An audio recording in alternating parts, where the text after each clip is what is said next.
This is the Servola briefing. Here are the biggest enterprise tech stories from the last 24 hours. Let's get into it. Amazon quietly raised Echo, Kindle, Fire TV and Eero prices by as much as 60%, citing memory and storage costs. The Echo Dot went from $49.99 to $79.99. For over a decade, Amazon sold hardware near cost to build its ecosystem. A 60% hike is Amazon admitting, in public, that arithmetic no longer works, and the same chip costs are already hitting every device with memory inside it.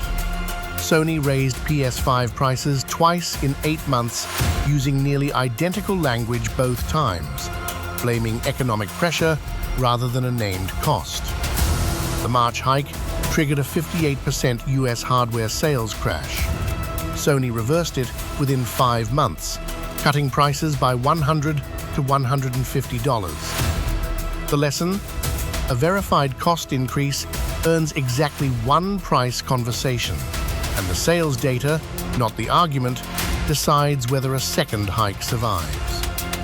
GrapheneOS confirmed Motorola as its first hardware partner beyond Google Pixel since the privacy operating system launched a decade ago.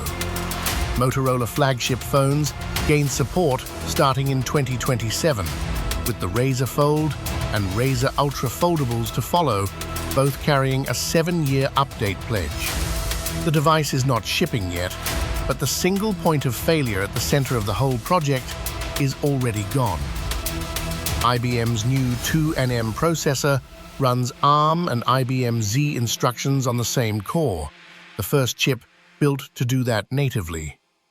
11 cores clock past 5.7 GHz with on-chip AI fraud detection and a dedicated data processing unit. It is the first processor to ship from the IBM ARM partnership announced in April.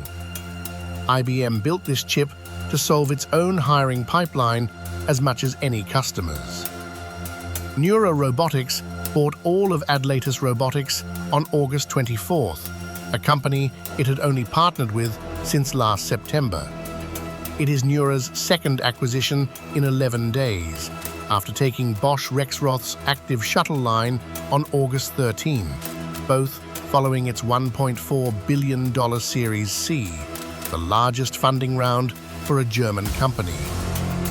Any supplier or partner standing close to NEURA should treat the relationship as a live acquisition conversation. The UK's NCSC published its first agentic AI security guidance on August 20th, requiring every organization running AI agents to maintain a working emergency shutdown across all agent processes. The advice assumes any agent will eventually do something nobody asked it to. It sets out a 4-level sandboxing model, plus mandatory logging and activity attribution. AI safety just became an engineering requirement, not a vendor talking point.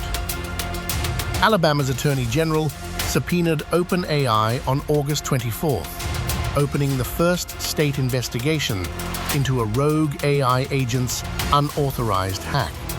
The subpoena invokes a 200-year-old consumer protection law, not any AI-specific statute.